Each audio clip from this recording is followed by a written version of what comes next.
నమస్తే, జర్నలిస్ట్ మీ కేఎంఆర్. గోదావరి జిల్లాలో 2024 ఎన్నికల్లో కూటమిలో ఐక్యత, ఈ ఐక్యత రాగంతోనే విజయ్ దుందుబి మోగించారు. కూటమి ప్రభుత్వం వచ్చి దాదాపుగా 9 నెలలు, అంటే 10 నెలలు అనుకుందాం. ప్రతి నియోజకవర్గంలో ఓవరాల్గా గోదావరి జిల్లాలో కూటమి మధ్య ఐక్యత లోపించిందనేది అంతర్గతంగా కూటమి పెద్దలందరికి కూడా తెలిసిన విషయమే. ఎవరికి వాళ్ళే గుంబనంగా, ఎవరికి తెలియనట్టుగా, మాకు సంబంధం లేదు అన్నట్టుగా అయితే అదే రీతిలో చాలా చోట్ల ప్రతి నియోజకవర్గంలో ఓవరాల్గా ఉభయ గోదావరి జిల్లాలో ఇదే సిచ్యువేషన్ నడుస్తుంది. తాజాగా తాడేపల్లి అసెంబ్లీ నియోజకవర్గం మరి గోదావరి జిల్లాలోనే కాదు, రాష్ట్రంలోనే వ్యాపార వాణిజ్య కేంద్రంగా, అదేవిధంగా రాజకీయ చైతన్యవంతమైన కేంద్రంగా తాడేపల్లిగూడెం పేరుగాంచిన నియోజకవర్గం. 24 ఎన్నికల్లో కూటమిలో ఉన్న నాయకులందరూ కూడా సమిష్టి కృషితో అక్కడున్న వైఎస్ఆర్సీపీ అభ్యర్థిని ఘోరంగా ఓడించే ప్రయత్నం చేసి విజయ్ దుందుబి మోగించారు కూటమి పెద్దలు, కూటమి క్యాడరు తాడేపల్లిగూడెంలో. 2024 ఎన్నికల్లో జనసేన పార్టీ తాడేపల్లిగూడెంలో గెలిచింది. కూటమిలో ఉన్న పెద్దలందరూ కూడా సమిష్టి కృషి ఫలితంగానే విజయ్ దుందుబి మోగించగలిగారు. మరి ప్రభుత్వం వచ్చి 9 నెలలు అయింది, 9 నెలలు దాటింది. మరి తాడేపల్లిగూడెంలో కూటమిలో ఆశించిన స్థాయి, అంటే కూటమి నాయకుల మధ్య కొంత కలహాల కాపురం నడుస్తున్నట్టుగా కూడా తెలుస్తుంది. మరి కూటమి పెద్దలందరూ కూడా తాడేపల్లిగూడెంలో జనసేన పార్టీ విజయానికి నిర్విరామంగా కృషి చేస్తే, మరి ఇద్దరు ఇన్ఛార్జ్, అంటే ఎమ్మెల్యే జనసేన టీడీపీ ఇన్ఛార్జిగా అక్కడ ఉన్నారు, బీజేపీ ఇన్ఛార్జీలు కూడా ఉన్నారు. వీళ్ళకి ఎక్కడ కూడా అధికారికంగా జరిగే కార్యక్రమాల్లో ఎక్కడ కూడా భాగస్వామ్యం ఉండడం లేదనేది కొంత మనస్తాపంతోనే, మనస్పర్ధల మధ్య కూటమిలో కలహాల కాపురం తాడేపల్లిగూడెంలో నడుస్తుందనేది ఎంటీవీకి అందుతున్న సమాచారం. మరి తాడేపల్లిగూడెంలో కొంత ఒంటెద్దు పోకడ వ్యవహారం నడుస్తుందనేది కూటమిలో పెద్దలు కినుకు వహించారని కూడా ఒక సమాచారం. మరి ఈ క్రమంలోనే సొసైటీకి సంబంధించిన ఎన్నికలు రావడం, సొసైటీలకు సంబంధించిన ఎంపిక విషయంలో ఎవరు సొసైటీలకు ఉండాలి, ఎవరు చైర్మన్లకు ఉండాలనే దాని మీద కూడా కొంత సందిగ్ధ వాతావరణం, కొంత గందరగోళం కూటమి పెద్దల మధ్య నడిచినట్టుగా కూడా తెలుస్తుంది. మరి ఈ సొసైటీలకు చైర్మన్ నియామకంలో మరి తాడేపల్లిగూడెంలో స్థానికంగా ఉన్న కూటమిలో ఉన్న పెద్దలందరూ కూడా సమిష్టిగా నిర్ణయం తీసుకుని మరి ఉన్న సొసైటీలని 50%, ఆ స్థానిక ఎమ్మెల్యేకి 50%, ఇన్ఛార్జికి 50% చొప్పున వీళ్ళు స్థానికంగా ప్రయాణం చేయాలి, స్థానికంగా షేర్ చేసుకుని పార్టీ కోసం, అంటే అటు జనసేనకో టీడీపీకో పనిచేసిన క్యాడర్ని, ముఖ్య నాయకుల్ని గుర్తించి వారికి సొసైటీల్లో చైర్మన్లుగా అవకాశం కల్పించాలనేది కూటమి అధినాయకత్వం లక్ష్యం. మరి ఇది ఎక్కడ కూడా పొసకలేదు, ఇది ఎక్కడ కూడా కూటమి నాయకుల మధ్య ఐక్యత రాగానికి ఇబ్బంది ఏర్పడింది. దీంతో పంచాయతీ అంతా కూడా ఆంధ్రప్రదేశ్ విద్యుత్ శాఖ మంత్రి, పశ్చిమ గోదావరి జిల్లా ఇన్ఛార్జి మంత్రి గొట్టిపాటి రవికుమార్ దగ్గరికి చేరినట్టుగా కూడా విశ్వసనీయ వర్గాల సమాచారం. మార్చి 26వ తారీఖున తాడేపల్లిలోని పశ్చిమ గోదావరి జిల్లా ఇన్ఛార్జి మంత్రి గొట్టిపాటి రవికుమార్ ఇంటి దగ్గర ఈ పంచాయతీ నడిచినట్టు తెలుస్తుంది.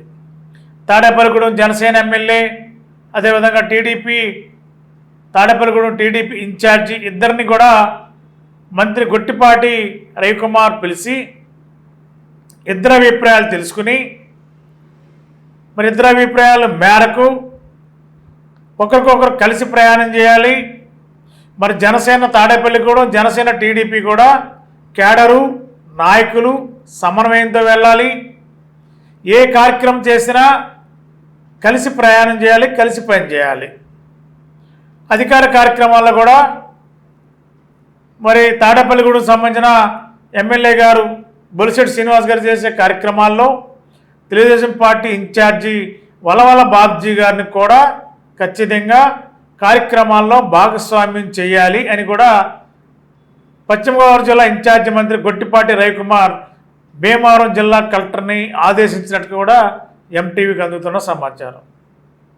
మరి అయినప్పటికీ కూడా ఆదేశాలు ఇచ్చినప్పటికీ కూడా అధికార కార్యక్రమాల్లో మరి తాడేపల్లిగూడెం టీడీపీకి ఇన్ఛార్జికి ఆహ్వానాలు అంతంత మాత్రమేనని కూడా కొంత టీడీపీ అనుచరగణం టీడీపీ కేడర్ కూడా కొంత అసహనంతో ఉన్నారు.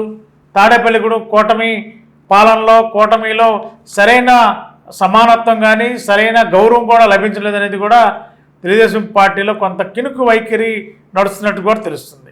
మరి ఈ క్రమంలోనే తాడేపల్లిగూడెంలో ఒక మరో పెద్ద బిగ్ షాకింగ్ న్యూస్ ఏంటంటే మరి కూటమి ప్రభుత్వం వచ్చిన తర్వాత తాడేపల్లిగూడెం పరిసర ప్రాంతాల్లో ఇష్టానుసారంగా పేకాట ఇష్టానుసారంగా కోడి పందాలు నడుస్తున్న తీరును కూడా కూటమిలోని పెద్దలు కొంతమంది తీవ్రంగా వ్యతిరేకిస్తున్నట్టు కూడా ఎంటీవీకి అందుతున్న సమాచారం. మరి ఈ యొక్క తాడేపల్లిగూడెం కేంద్రంగా ఉన్న గ్రామాల్లో పెద్ద ఎత్తున కోడి పందాలు పేకాట జరుగుతున్నా మరి టౌన్ పోలీస్ కూడా ఎవ్వరు కూడా నోరు మెదపకుండా నోట్లో నీళ్లు పోసుకున్నట్టుగా మౌనంగా ఉన్నారు. ఇది తాడేపల్లిగూడెంలోనే కూటమి పెద్దలు ఎవరైతే ఉన్నారో అధిక ఎమ్మెల్యే ఎవరైతే ఉన్నారో వారు కనుసన్నలోనే ఈ పోలీస్ ఆఫీసర్స్ పనిచేస్తూ ఎక్కడికక్కడే మరి ఈ పేకాట కోడి పందాలు జరుగుతున్నా కూడా పట్టించుకోకుండా నిర్లక్ష్య వైఖరి అవలంబిస్తున్నారని, అంతేకాకుండా పెద్ద ఎత్తున అనేక రకాలుగా మామూలు మత్తు కూడా అక్కడ పనిచేస్తుంది తాడేపల్లిగూడెంలో అని కూడా మరి కూటమిలోని ఒక వర్గం నాయకులందరూ చాలా తీవ్రంగా విభేదిస్తూ అది పెద్దల దృష్టి కూడా అంటే పార్టీ పెద్దల దృష్టి కూడా తీసుకెళ్ళినట్టు కూడా తెలుస్తుంది. ఈ క్రమంలోనే మరి తాడేపల్లిగూడెం టౌన్ సర్కిల్ ఇన్స్పెక్టర్ని తాడేపల్లిగూడెం రూరల్ సర్కిల్ ఇన్స్పెక్టర్ని అక్కడి నుంచి వెంటనే బదిలీ చేయాలనేది కూటమిలోని ముఖ్య నాయకులు ప్రతిపాదన పెట్టినట్టు తెలుస్తుంది. మరి తాడేపల్లిగూడెం ఎమ్మెల్యే బొలిశెట్టి శ్రీనివాస్ గారు కూడా కూటమి పెద్దల యొక్క అభిప్రాయాల్ని ఏకీభవిస్తూనే మరి ఆయనకి నచ్చిన సర్కిల్ ఇన్స్పెక్టర్ని తాడేపల్లిగూడెం టౌన్ సర్కిల్ ఇన్స్పెక్టర్గా తెచ్చుకోవడానికి కూడా మార్గం సుగమం చేసుకుంటున్నట్టు కూడా మనకు అందుతున్న సమాచారం. ఆల్రెడీ తాడేపల్లిగూడెం ఎమ్మెల్యే బొలిశెట్టి శ్రీనివాస్ గారు ఒక సర్కిల్ ఇన్స్పెక్టర్కి అంటే ఏలూరు స్పెషల్ బ్రాంచ్లో పనిచేస్తున్న సర్కిల్ ఇన్స్పెక్టర్ ఆది ప్రసాద్కి లెటర్ ఇచ్చారనేది, ఆ లెటర్ కూడా సిఫార్సు లెటర్ కూడా ఆల్రెడీ పోలీసు ఉన్నతాధికారులు చేరినట్టు తెలుస్తుంది. మరి దాదాపుగా ఆది ప్రసాద్ ఎస్బీలో పనిచేస్తున్న ఆది ప్రసాద్ని తీసుకొచ్చి తాడేపల్లిగూడెం టౌన్ సర్కిల్ ఇన్స్పెక్టర్గా నియమించడానికి కూడా దాదాపుగా ఖరారైనట్టే. కానీ అధికారికంగా ఆదేశాలు రావాలి. మరి ఇప్పుడు అధికారికంగా ఆదేశాలు రావడం ఎందుకు ఆలస్యమైందంటే మరి తాడేపల్లిగూడెంలోని కూటమిలో ఉన్న ఒక వర్గం నాయకులు మరి అధికార పార్టీ ఎమ్మెల్యే ఒక సీఏకి లెటర్ ఇచ్చారు. అదే కూటమిలో మరొక వర్గం నాయకులు తీవ్రంగా విభేదిస్తున్న నేపథ్యంలో ప్రస్తుతానికి తాడేపల్లిగూడెం టౌన్ సీఐగా రావాల్సిన ఎస్బీలో పనిచేస్తున్న సిఐ ఆది ప్రసాద్ బదిలీకి సంబంధించి నియామకానికి సంబంధించి కొంత తాత్కాలిక బ్రేక్ పడినట్టు తెలుస్తుంది. అయితే మరి ఇదే ఆది ప్రసాద్ని తాడేపల్లిగూడెం సీఐగా నియమించడానికి డెల్టాకు సంబంధించిన ఒక మంత్రి అదేవిధంగా ఇద్దరు ఎమ్మెల్యేలు కూడా ఆది ప్రసాద్కి పూర్తి స్థాయిలో మద్దతు ప్రకటిస్తూ మరి తాడేపల్లిగూడెంలో కూటమిలోని ఏ వర్గం అయితే వ్యతిరేకిస్తుందో ఆ వర్గ నాయకులకి నచ్చజెప్పి మరి తాడేపల్లిగూడెం సీఐగా ఆది ప్రసాద్ రావడానికి సహకారం అందించాలని కూడా కోరినట్టు కూడా ఎంటీవీకి అందుతున్న విశ్వసనీయ వర్గాల సమాచారం. మరి తాడేపల్లిగూడెం ఉన్న టౌన్ సీఐగా ఉన్న సర్కిల్ ఇన్స్పెక్టర్ ఒక 2-3 నెలల పాటు అంటే ఈ సమ్మర్లో పిల్లలందరూ ఎడ్యుకేషన్లో ఉంటారు కాబట్టి ఒక 2 నెలలు ఆగిన తర్వాత ఇక్కడి నుంచి బదిలీపై వెళ్ళడానికి అంగీకారం తెలిపారని అది కూడా ఎమ్మెల్యేకి కూడా చెప్పారని కూడా మనకున్న సమాచారం. మరి బదిలీకి వెళ్ళడానికి అసలు కారణాలు ఏంటి, లా అండ్ ఆర్డర్ కాపాల్సింది ఎవరు, అరాచక శక్తులని అణచివేయాల్సింది ఎవరు, అసాంఘిక శక్తులను అణచివేయాల్సింది ఎవరు, మరి వీటన్నిటి అణచవేయకుండా ఇష్టానుసారంగా మరి పేకాట కోడి పందాలు విచ్చలవిడిగా జరుగుతుంటే సర్కిల్ ఇన్స్పెక్టర్స్ అంటే తాడేపల్లిగూడెం నియోజకవర్గ పరిధిలో సర్కిల్ ఇన్స్పెక్టర్స్ ఎందుకు మౌనంగా ఉన్నారు? మరి కనీసం పట్టించుకునే పరిస్థితి లేదు.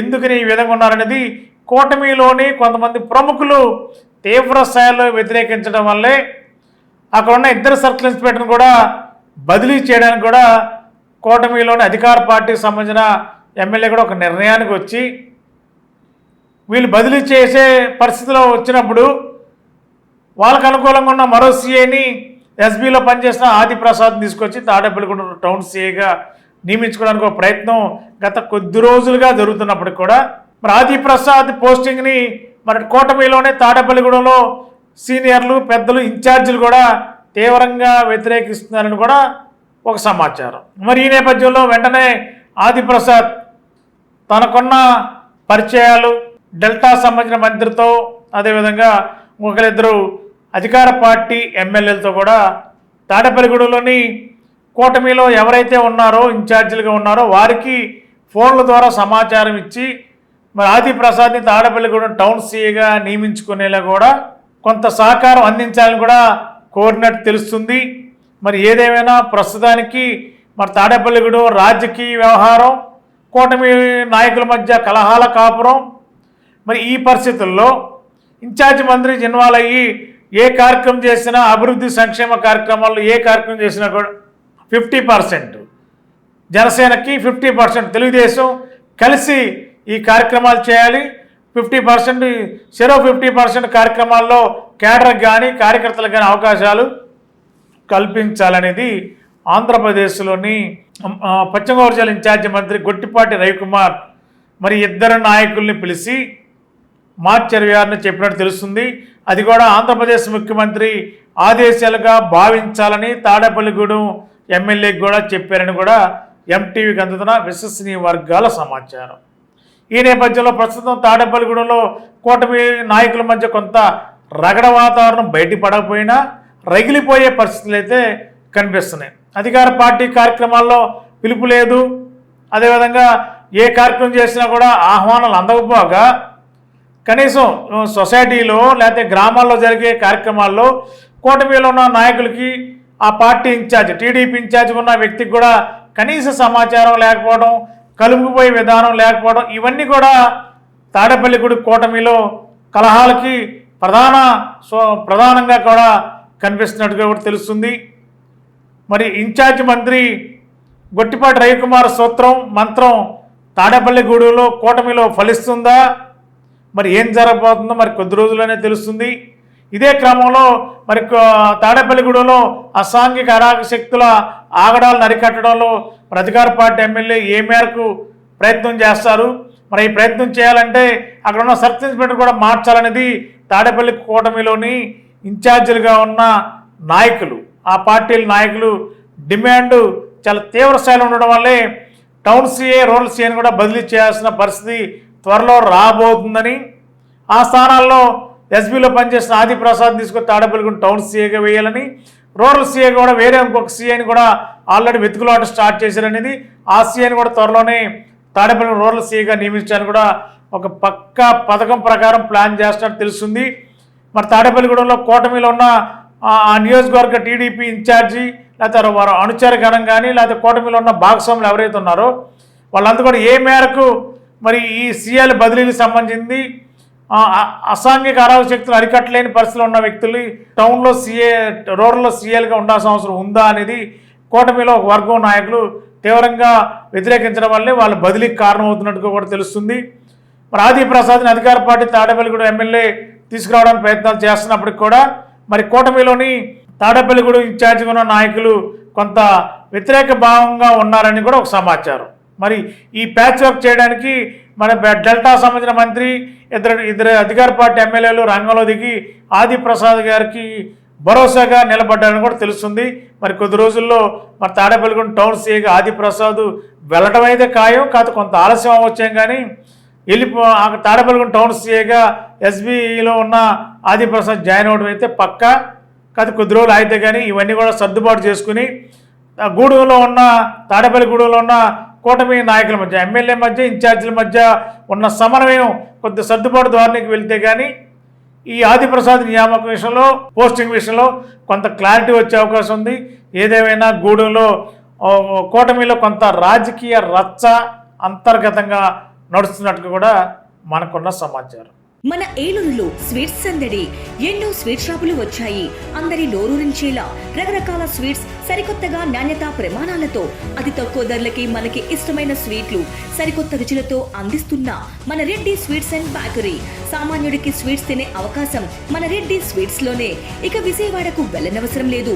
సారికి కావలసిన అరిసెలు, కజ్జికాయలు, గోరిమేటీలు, సున్నుండలు, బొబ్బట్లు, పూతరేకులు, చిలకలు, చలివిడి అతి తక్కువ రేట్లు మన రెడ్డి స్వీట్స్ లోనే లభించును.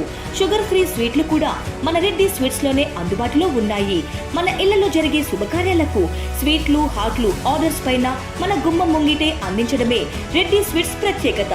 అలాగే జెల్ కేకులు, కూల్ కేకులు, red velvet, chocolate, black forest, white forest కేకులు ఆర్డర్ చేసిన వెంటనే అందించబడును. మా address new municipal shopping complex, Chandana brothers ప్రక్కన, మెయిన్ బజార్, ఏలూరు 1. మా ఫోన్ నెంబర్ 9985035544.